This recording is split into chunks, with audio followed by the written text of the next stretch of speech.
Another episode of Blacktop on my day. We got Werl's here. Lionel's taking a little vacation. I'm just kidding. He's busy with stuff, taking care of business, making sure the show is getting right. But onto the NFL. So this week the NFL's happening. Unfortunately, fortunately, whoever your side on that. But the games are still going. Thursday we have our Kansas City game. Sunday night. Sunday we have a whole bunch of games, a whole lot of stuff coming on. So, Worlds, what are your picks for this week and this weekend? Yeah, I'm going to start with the Thursday night opening day between the Kansas City Chiefs, the defending Super Bowl champion, and Super Bowl MVP Patrick Mahomes going up against Deshaun Watson. I'm going to go with the Kansas City Chiefs just because, again, they really kept everyone together. They haven't really lost anyone significant on the offense and defensive end. Signed Patrick Mahomes to that huge 10-year deal. They also re-signed their defensive tackle Jones as well to a big deal. Again, they have one of the most, if not the best, explosive offenses in the entire league with Tyreek Hill, with Travis Kelce, and those boys Sammy Watkins, who's a force to be reckoned with. I'm gonna go with Kansas City to win against the Houston Texans, excuse me. And then for the rest of the Sundays games lineup, we have Jets and the Bills. I'm gonna go with the Buffalo Bills, just because again the Jets, they're kind of still in rebuild mode. They don't really have much to offer this season. I'll be surprised if they go 6-10, to be honest with you. But Buffalo, since now New England has taken a step back in their division, I believe that this is Buffalo's division to win. So it's a good way to start with the win over the Jets. Packers Vikings, that is a tough one, but I'm gonna have to go with Minnesota, considering the fact that the Packers, they did a disrespect to Aaron Rodgers, not even drafting that man a wide receiver, and he needs help. He need outside of Aaron Jones, he doesn't have anyone that's a threat to throw to. And the fact that they have disrespected that man, they took. I don't even want to talk about his thing. They just disrespected Aaron Rodgers. You gotta take a wide receiver. T. Higgins, you didn't even you didn't even trade for a wide receiver. You traded up to take a quarterback. When you had T. Higgins on the board, Jerry Jeudy, if you really wanted to, you could have got CeeDee Lamb, but no, Dallas had to take him. Out of all the wide receivers that were available in this draft, you trade up to take another QB. So, but see, here's the question with that: did they do that intentionally? Are they trying to set up Aaron Rodgers so they can get rid of him, and then so it might have been a setup. I smell a setup. They already got the yellow tape over there. They got the police crime. All they had to do is just put Aaron Rodgers right in the middle of it, and it'd be like, see, there's the reason why we can't get done. No, they did that man dirty. You cannot trade up, especially all the valuable quality wide receivers. This was a really good wide receiver draft. T. Higgins was still on the board, and you move up to take a quarterback when you have one of the greatest ones on your roster.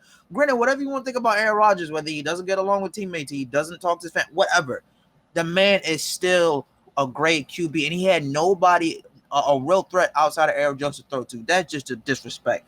Vikings, their offense is good. They just, I believe, signed, I don't know how to pronounce his last name, Ndaku to a huge deal. So that's going to be a boost. Or they traded for him, excuse me. That's going to be a huge boost on the defensive end. So I'm going with the Minnesota Vikings. Eagles, and we can no longer call them the Redskins. They are now the Washington football team for this season. I'm going with the Philadelphia Eagles. Carson Wentz, let's see if he can stay healthy this season. Defense, a lot of their defense in their secondary was hurt last year. So I think since everyone's going to be healthy this year, they'll do well. So I'm going with the Eagles. Browns, Ravens, I'm going with the Ravens. They're just too talented. Lamar Jackson coming off a great MVP season. There's been, reports that he's improved his throwing and his accuracy. So what a good way to show it against a really good team, a young team like the Cleveland Browns. Colts, Jaguars, I'm going with the Indianapolis Colts because Jacksonville, they're tanking. They're trying to tank for Trevor Lawrence. They just released Fournette, who signed with the Bucks. They released a lot of players on their secondary and some of the players on the offensive end, so they're clearly tanking. The new look Oakland Raiders, not Oakland no more, excuse me. The new look Las Vegas Raiders going up against the Panthers. I'm going with the Vegas Raiders. There's going to be Gruden's second year in that 10-year long contract. So especially with the whole fiasco what happened last year with Antonio Brown, what a good way to kick it off against a good quality Panthers win over the Panthers. Now Teddy Bridgewater is the quarterback. I believe he's going to have a good season, but I got to go with the Raiders to win. Bears Lions. I probably will go with the Bears depending on who starts as a QB. If they have Nick Foles start, I'll give them a chance to win. If they got Mitchell Trubisky, they lose because Mitchell Trubisky's not that good. Let's be honest, he's not that good. That's a fact. Yep. And Seahawks Falcons, tough one. I believe they play at Atlanta. I could be wrong, but Seahawks, they had a whole bunch of changes in the off season. I don't want to bring up that again, but what happened with, QB that the Jets traded? I don't want to talk about because we had to make sure they had a couple drinks because what they did was just flat out ridiculous. But I'm going with Seahawks. Dolphins, Patriots. I'm going with Patriots. Cam Newton's going to be a starter week 1. A lot of Patriots players were sitting out due to the COVID concerns, so I don't blame them for that. But I've been watching, I've been watching the Patriots, especially on social media. They look like there's a newfound culture that they have. They're kind of taking that approach of let's not be as strict as we used to be when Tom Brady was quarterback. Now Cam Newton's quarterback is kind of a little bit more fun. It's a little bit more relaxed. There's still, an emphasis on to win because Bill Belichick is still the head coach. But Cam Newton kind of brings that fun and excitement factor to them. So, but I believe that Patriots, again, going up against the Dolphins who are rebuild mode, there's going to be fun. I don't know if Tua is starting in week 1. I know Cam is, but I don't know what's the situation on with Tua. I haven't heard much about that. No, I'm going with Fitzpatrick starting. Oh, Fitzpatrick? Okay, yeah. So, I mean, I can understand kind of develop Tua. They want to make sure he's 100%, maybe 1,000% healthy from that from his hip that he suffered Alabama. Chargers, Bengals. I'll go with the Bengals. It was nice to see, Joe Burrow get his first win in his first game as a NFL starter. San Francisco 49ers versus the Cardinals. This is going to be a pick-em because Cardinals, they got a lot of weapons, especially with that ridiculous trade that the Texans did. They pretty much just gave him DeAndre Hopkins on a silver platter. I want to see how Kyler Murray is going to improve his throwing in year 2, but he's going up against a very good, tough defense in San Francisco. I'll give San Francisco the edge on this one. And this is probably going to be the game of the night, Tampa Bay versus New Orleans Saints. I'm going to give it to the Saints just because Tampa Bay has added a whole bunch of – their roster pretty much new. You got a new quarterback in Tom Brady. You got a new running back, Leonard Fournette. It's got to see how Gronk is going to be. He hasn't played football in a year. He's going to be the Gronk that we saw in New England. How well is he going to move? Because remember, a year of not playing, competitive football, he might be out of sync. So let's see what he's going to bring to the table. Saints, I like the addition of their receivers. I believe they signed what's his name? Who's the name of that? He used to play for the Sanders. Thank you, Emmanuel Sanders. I like the addition of Emmanuel Sanders. I like the addition of Malcolm Jenkins in the safety end. Jameis Winston is a solid, backup, even though he had a 30 for 30 last year with Tampa Bay. Alvin Kamara, they need to re-sign him to an extension because he's been an excellent back. Jared Cook, all those types of Latavius Murray. So they've been, they pretty much kept their core together besides the two, key additions of Jenkins and Sanders. But I'm going with the Saints to win that game. And Cowboys, Rams, I'll go with Dallas Cowboys just because they add again LA, the Rams. I believe that their QBs took a step back. Cowboys, I like the addition of CeeDee Lamb in the draft. Their offense is just really loaded. And this is Dak Prescott's year. I mean, he's on a franchise tag. He wants big money. I believe Jerry Jones will eventually pay him, but he's got to be able to perform this season. I believe that Dallas is going to probably finish 10-6, maybe 11-5. We'll see how that goes. Steelers, Giants, I'm going to go with the Steelers. And last but not least, on the schedule, the Denver Broncos and the Tennessee Titans, I'm going to go with Denver. Okay. Those are solid picks. So for me, I'm going to go. So I'll start off with a Thursday night game. I'm going to take the Chiefs. The Texans losing DeAndre Hopkins, we're going to see how much it's going to affect them this season. Deshaun Watson is still a great quarterback, and we're going to get into that after we talk about our picks and stuff, because I want to talk about that. And I think Deshaun Watson got a terrible contract, in my opinion, but we'll talk about that after the picks. But I'll take the Chiefs in that game. For Sunday, I'll take the Washington football team over the Eagles. The Eagles are a solid team too, but Washington have made some really good, solid additions this season, and I think a lot of people are going to know about Antonio Gibson. He's going to ball out. There's a reason why Washington cut Adrian Peterson, because Antonio Gibson is a really good, solid player. And plus, they have Bryce Love from last year, who got hurt last season. Didn't get to show much, but Bryce Love was amazing at Stanford. I think people are going to see how good he is. So I'm going to take Washington in that game. Patriots, Dolphins, I'm taking Patriots by easily. I don't see Fitzpatrick, outplaying Cam Newton. So I'm taking Patriots in that game. Packers, Vikings, I'm going to go with Vikings. I like what they did this offseason, especially, getting Ngakoue and stuff. So I'm going to take Vikings. I think they could be a close one, though, even though the Packers still, they didn't get that many weapons this offseason, which they needed. I'll take the Vikings in a close one. I'll take the Colts over the Jaguars. I don't know about Phillip Rivers and Indianapolis. I didn't really like the signing. I thought he should have really retired. Really, I don't think Rivers. I feel like he's out. He needs to retire. I don't think he's really got it anymore. I would have rather kept Brissett, in my opinion, even though he wasn't that great, honestly. But I'll take the Colts still in that game because Jaguars need some time to rebuild.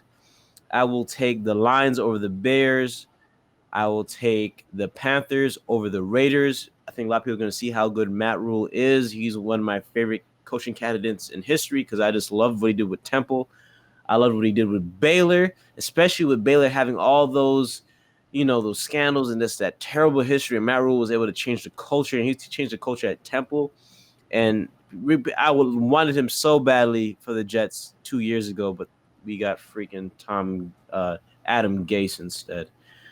That's another story for another day, but I'm going to take the Panthers over the Raiders. I'm going to take the Bills over the Jets strictly because we have Adam Gase, and he's a terrible coach. We see why Jamal Adams left because Gase is terrible. I'm going to take the Bills. I'm going to take the Ravens over the Browns, but I wouldn't be surprised if the Browns pull off an upset. I'm looking forward to see what they can do. I'm going to take the Seahawks over the Falcons. Falcons haven't really done much this offseason. They lost Vic Beasley.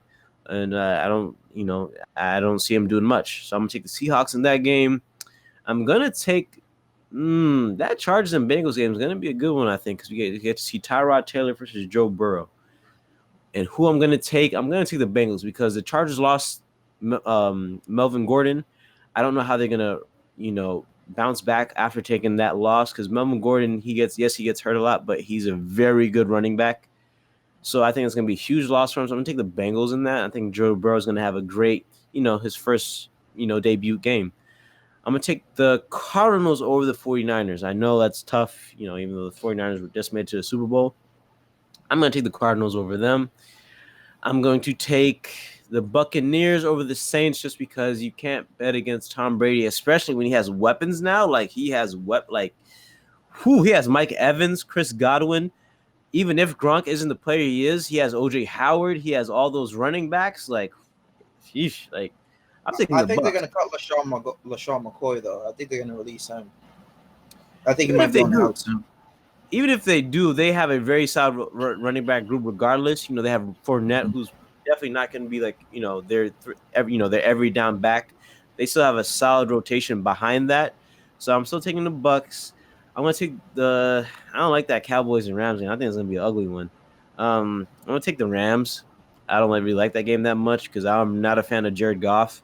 And the Cowboys didn't really do much this offseason besides get CeeDee Lamb. They lost Byron Jones. They lost a couple other defensive players, so I think it's going to hurt them. But I'll take the Rams in an ugly game. I don't see that game being very good. And then for the Monday night games, I'm going to take the Steelers over the Giants, even though I'm looking forward to see what Daniel Jones can do in his second year. And then I'm going to take the Titans over the Broncos. That's going to be a good one. But, yeah, I might take the Titans just because they got Jadeveon Clowney. And the Titans already had a very supreme defense last year. So just to add Jadeveon Clowney on top of that, Broncos might be kind of overwhelmed with that, even though Broncos have a very good defense themselves. But that might be the game of the week right there. But that could be a very low-scoring game just because both teams have very good defenses. But I'm going to take the Titans in that one. But So we got all those picks out the way. But what I want to get into is the Deshaun Watson, contract situation. What's your opinion on that? Because I have one. My opinion is probably going to be very rare and not, relatable to what the mass thinks. Well, let's see. He agreed to a 4 year, almost 160 mil. So he's gonna get paid around 38, 39 million dollars a year. Listen, I feel like this was kind of like, hey, I'm a sorry Deshaun Watson. I think first of all he deserved that money because he's had a great couple of years since he's been in the NFL. But that's kind of like, hey, Deshaun Watson, we're sorry we traded away your number one weapon in DeAndre Hopkins. Here's 160 mil to kind of forget about it. And that kind of contract that he got puts pressure now on Dallas. I'm going to talk about the Dak Prescott situation because Dak Prescott is looking to get paid. Now, I don't think he's going to get $40 million a year because hell no, he's not worth that type of money. But he's looking at Patrick Mahomes got a big deal, got a 10-year deal. Deshaun Watson got a 10-year deal. You look at previous years, Kirk Cousins got, I believe it was a 3 or 4 year or a 3 or 4 year, it was $80 million deal from the Minnesota Vikings, all fully guaranteed. She's like, wait a minute, all these quarterbacks, Carson Wentz got a big deal. All these quarterbacks that I'm putting up similar numbers to, they're getting big deals with me. But yet Jerry Jones just gave Amari Cooper a 5-year, $100 million deal. He gave Ezekiel Elliott a lot of money. He gave one of their linebackers a lot of money. Linebackers a lot of money. She's like, wait a minute, I want my money too. Now, he's not gonna get $40 million. But if they could come to terms, again, the market for the quarterback is always increasing every single year. First, Aaron Rodgers was the highest paid. I believe he signed a 4-year, $100-something million, and a whole bunch of that was guaranteed. Then Russell Wilson was the highest paid. Then we see, I believe, not Carson Wentz. Carson Wentz was up there too, his numbers. I believe Carson Wentz got about 140-something mil. I could be wrong, but around that. And then it's like, okay, then we see, now Patrick Mahomes, that 10-year deal makes him the highest over the tenure of his contract. And Deshaun Watson is contract. Yeah, Jared Goff, who had a terrible season last year, he got paid. So he's like, wait a minute, all these QBs are getting paid.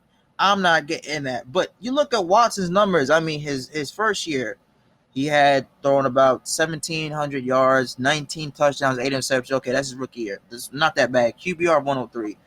2018, 4,165 yards, 26 touchdowns to 9 interceptions. QBR was about 100-something. 2019 last year, 3,800 plus yards, 26 touchdowns, 12 interceptions, and it's like, all right, this guy improves every year in terms of his throwing. He's more accurate. 26 touchdowns his last 2 years. His touchdown to interception ratio is really good for a starting QB, and he is becoming one of those leaders, really the face of the franchise for Texans. Obviously, you could say that was DeAndre Hopkins because he was their best overall, their best player and best receiver. But now that he's gone, they're giving the mantle to Deshaun Watson. I think that he deserved that money because, again, the QB market is always rising. If Patrick Mahomes get a massive 10-year deal, I don't see anything wrong with signing Deshaun Watson to a 4-year, $160 million deal. But again, that's just going back to the Dak Prescott situation. That's just going to put more onus on Dak Prescott saying, hey, all these QBs are getting paid, and I'm putting up similar numbers to them. Why is my money at? But I digress. What do you think? See, Deshaun Watson is an elite quarterback, in my opinion. He's a top quarterback, and you mentioned that the pay grade for quarterbacks goes up every year, which is why I think it was a terrible contract. Deshaun Watson should have waited. He should have waited. Why are you going to take that money now? And the market's going to keep on going up. And a lot of it was upfront money. He got like a 27 mil signing bonus. Yeah. And then he gets 35 mil in 2022. A lot of it's upfront, and that's not good because you know what's going to happen in 2024, 2025. You're going to see a lot of these quarterbacks, especially like those younger quarterbacks and stuff, like the quarterback for Arizona, Kyler Murray. Yeah, he's going to get big. He's going to get huge money later from now, and Deshaun Watson is going to be pissed. He's going to be pissed when he sees all these quarterbacks that could be likely worse than him getting paid more than him, even though he should be getting paid way more. So he should have waited. And if you're going to not wait, why are you taking all this money now? Like, again, I don't want to be pocket watching. I don't want to be, that guy, but it's like, to me, I would have played it out better. I would wait to get paid more in the long run because you don't know what's going to happen. You take this money now, 2-3 years from now, you get hurt or whatever. And we already know Watson's been hurt before. So maybe that's why he's taking the money. Maybe that's why he's taking the money now. But if you're betting against yourself, I would have just waited. And you would have got he probably would have got like 50 a year. He probably would have averaged 50 a year if he just waited for a new contract. I would have just, make his contract go out and just get a new entire contract instead of just getting this extension, which is just, to me, is just terrible. And then not to mention the worst part about it all, he has a no contract clause in it with Bill O'Brien as your head coach and GM. Like, are you mad? The man just traded away DeAndre Hopkins, and you want to sign a no trade clause in your like? Why would you do that? Like, now you're stuck with Bill O'Brien, and the owner for some reason still hasn't fired him. He'd rather keep Bill O'Brien over DeAndre Hopkins. So that just shows you that the owner loves Bill O'Brien for some weird reason, even though he's been a horrible head coach and a horrible GM. Why would you sign? That is the most bizarre. That's the worst. That's to top it all. That's like the cherry on top, I guess you could say. Even though it's but this worse. It's like, why would you sign that? And I guess maybe they have a good relationship, but just looking at it from like a fan perspective, we've seen how bad Bill O'Brien is. We already heard DeAndre Hopkins say that Bill O'Brien has that weird mentality where he thinks he's a man, and if a player tries to if a player tries to stand up for the team or stuff like that, he'll get rid of him. So to me, it's like that's gonna, man, to top it all off with a no trade clause in your contract. I think Deshaun Watson is gonna regret it highly. Even if he doesn't regret the contract, he's gonna regret signing that no trade clause. Like, that's gonna be a big, because Bill O'Brien, man, that guy has made some of the worst, terrible decisions I've ever seen in a GM before and a head coach in my life. Going back to your point of why he signed now, I think a big part has to do with everything that's going on with COVID. Because again, the NFL, not every team is going to have fans in the stadiums. So that's going to be a loss. Not having ticket revenue is going to be a loss in profit. And he's like, wait a minute. Instead, if I didn't get this 4-year, $160 million contract, when everything goes back to normal and all the financial crisis and circumstances hit after COVID, he could probably get like a 4-year, $120 million. So that's that's $40 million loss that he'll probably never get back. And again, now that he's on that, now I believe his average salary is going to be 36. So looking at the numbers I have right now, Patrick Mahomes is going to get 45 million a year. He deserves that because of what he did, what he's been doing the last 3 years or 2 years or so. Russell Wilson, now he's number 2. Russell Wilson's getting paid 35 mil. Watson's going to be the second highest paid quarterback above Russell Wilson, who's going to be 3rd. Big Ben is going to be 4th with 34, and Jared Goff 33.5, and everybody else is in the $30 million range, low 30s. So he's like, all right, I need to get my money now because I don't know what the financial ramifications are going to be once COVID hits, because again, NFL is going to lose a significant amount of money with ticket sales not being there as much. So maybe he panicked, but again, if I was in that shoes, like, you know what, I get this money now, I don't know what's going to happen in the future. Let me sign my name on the dotted line. I'm going to be the second highest paid quarterback in the league. I'm not going to get 45 mil, but 36 mil is pretty good to me. Financial security, all that. Going back to your point about Bill O'Brien. Listen, his manager, I know he could have said, you know what, Bill O'Brien, what you did when you trade DeAndre Hopkins, my client wants a no trade clause. So whatever you feel, he could trade him to the Bengals, for crying out loud, or the Dolphins, because you don't know what he's thinking. I don't know why he didn't have that in his contract. Maybe he was just happy to get that money and they said, okay, let me sign on the dotted line, because when you get a whole bunch of money get thrown at you, you don't read the fine print.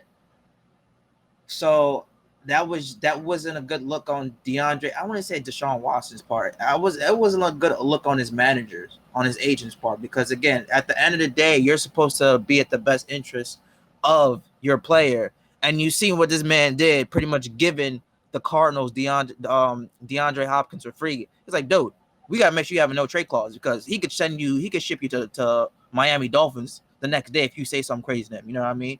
And that's going on with the Houston Texans organization. You got to strip that man of that power, because the decisions and the roster personnel that he has made has just been awful. and you're pretty much setting up he deserved that contract, but what they've surrounded him has not been up to par of what Deshaun Watson's talent level is. Like, and I believe Johnson, who's going to be their running back, he's not that good. David Johnson has been injury prone. Who else on Houston's roster who's going to be a number one wide receiver? Like, they have some good pieces, but I mean, dude, you're setting up Deshaun Watson to fail. And it's like, usually when we blame players and when you're a star in this league, he's going to get the front load of the blame when the team doesn't win. It's not going to be the head coach. It's going to be Deshaun Watson because he's now the face of that franchise. And it's like, I mean, I'm happy he got his money because he deserves it. But like you said, Bill O'Brien's got to go. And looking at okay, you got Brandon Cooks. He didn't do much in L.A. Will Fuller, he's a solid receiver, but he's not no DeAndre Hopkins. Randall Cobb that they got from Chuck James from Dallas. He's not the Randall Cobb that he was with the Packers. So you're pretty much selling this guy up to fail because he doesn't have the offensive weapons, a legit number one that he can constantly rely on and throw to. So I'm happy he got his money, but they setting this man up to fail for the long run if they don't improve his roster. No, and you know what? You have a really good point about the whole ticket sales and the COVID. Like, you have that's a great point right there. And I can see, and if that's why Deshaun took the money now, then that's a very great point. Like, I can't be mad at that. But that doesn't negate the fact over the non-trade clause. Like, I'm sorry, like, that just makes the whole contract go to waste because now Deshaun might rot in Houston, and they haven't, like, just think about the players they've had. Because Houston used to be, you know, for a minute, they was thought of maybe as a possible Super Bowl contender. They used to have the Honey Badger. People forget they had Tyrann Mathieu. They had Jadeveon Clowney. What happened? They all left. You even heard Tyrann Mathieu say Bill O'Brien's he's not a good coach. You even heard Tyrann Mathieu say it. So it's just like, oh my, like they've gotten rid of so many solid players over the years and stuff like that. And for Deshaun, I just feel bad. And especially with how the NFL is, like we've seen NBA players be able to waive their, you know, their no trade clause and stuff. But we all know the NFL is a different story and what their mentality is. I highly doubt they're going to allow Deshaun to waive his no trade clause. And I do likely seeing Deshaun's going to want to, but NFL's going to be like, nope, you signed it, so you stuck here. Yeah. And that's the only thing, because you bring up a great point about the whole COVID thing. Like, you know, players are probably going to get paid less now and stuff like that. So you have a great point there. But the non-trade clause, though, like, that's just that's just terrible, man. Yeah. That's not on Watson's fault. That's on his agent. Because, like I said, at the end of the day, your agent is supposed to make sure the player you're representing gets the best possible deal, incentives, and, you know, the little ticks and texts that's in the contract as possible. And seeing what that man has done, he kind of reminded me of a Chip Kelly. Because remember when Chip Kelly was with the Eagles, and him and Deshaun Jackson had a falling out. Him and LaShawn McCoy had a falling out. He traded both of them, and Philly was in the dirt for how many long years until they had to rebuild, until they got Carson Wentz, and they rebuilt their offense and their secondary. So Chip Kelly never traded away a player of the magnitude of DeAndre Hopkins. Like, Hopkins is arguably the best receiver in the league. Like, oh yeah, that was just ridiculous, and the trade wasn't even that good. He got David Johnson, the man who is injury prone as a running back, to replace a number one option, a Hall of Fame receiver. Like, yeah, I don't know. I don't know. I don't know what happened. I don't know what he's thinking. But Houston, you see that? First of all, whoever is the owner of the Houston Texans, or the Texans, excuse me, he's like, hold up, you're not about to trade our number one wide receiver. I'll come down and be like, we vetoing this. It's like, you even think about moving him, I'm firing your ass on the spot. You got to go. Hold up, we have the face of a franchise in this quarterback, and we have a number one, arguably Hall of Fame receiver. They gotta add a couple more pieces. Houston Texans could be a legit Super Bowl contender, and you trade away his best option.